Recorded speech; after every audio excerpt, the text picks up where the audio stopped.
আসসালামু আলাইকুম এভরিওয়ান, আশা করি সবাই ভালো আছেন। তো আমরা ডেপ্রিসিয়েশন আসলে কেন করি বা এটা কেন করা দরকার সেটার বিষয়ে আমরা আজকে আলোচনা করব। তো আলোচনা করব হচ্ছে আমার নতুন বই, সেটা হচ্ছে আপনার ফান্ডামেন্টালস অফ অ্যাকাউন্টিং, সবার জন্য অ্যাকাউন্টিং এই বই থেকে।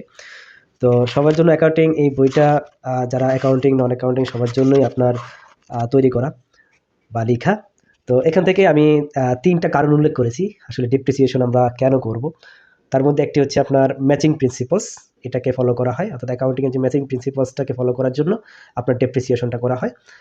আরেকটা হচ্ছে আপনার অ্যাকুরেট অ্যাসেট ভ্যালু, এটা করার জন্য দেন হচ্ছে আপনার ট্যাক্স বেনিফিটের একটা বিষয় আছে সেটা। তো প্রথম কারণটা কি সেটা বললাম যে ম্যাচিং প্রিন্সিপাল। তো এটার কারণ হচ্ছে সম্পদ থেকে যেহেতু আমরা আয় করতেছি, সেহেতু আপনার সেই আয়ের বিপরীতে সম্পদের যে ব্যয়টা হয় ওই ব্যয়টা আমাদেরকে দেখাতে হবে। তো এটা হচ্ছে আপনার ম্যাচিং প্রিন্সিপালের কারণে হচ্ছে আমরা মূলত ডেপ্রিসিয়েশনটা করে থাকি। আমরা যে পরিমাণ ডেপ্রিসিয়েশনটা করলাম, ডেপ্রিসিয়েশন শেষে আমাদের অ্যাকচুয়াল অ্যাসেটের ভ্যালুটা কত হবে সেটা জানার জন্য আমরা ডেপ্রিসিয়েশনটা করে থাকি, অর্থাৎ অ্যাসেটের অ্যাকুরেট ভ্যালুটা আমরা পেয়ে থাকি। আমরা আরেকবার একটু রিক্যাপ করি, সেটা হচ্ছে আপনার ম্যাচিং প্রিন্সিপালসকে ফলো করার জন্য আমরা ডেপ্রিসিয়েশন করে থাকি। অ্যাকুরেট অ্যাসেট ভ্যালু দেখানোর জন্য, অর্থাৎ ফাইন্যান্সিয়াল স্টেটমেন্টের যে ব্যালেন্স শিটে আমরা অ্যাকুরেট যে অ্যাসেট ভ্যালুটা আছে সেটা দেখানোর জন্য আমরা ডেপ্রিসিয়েশন করে থাকি। আর এটা হচ্ছে আপনার ট্যাক্স বেনিফিট নেওয়ার জন্য হচ্ছে আমরা মূলত ডেপ্রিসিয়েশনটা করে থাকি।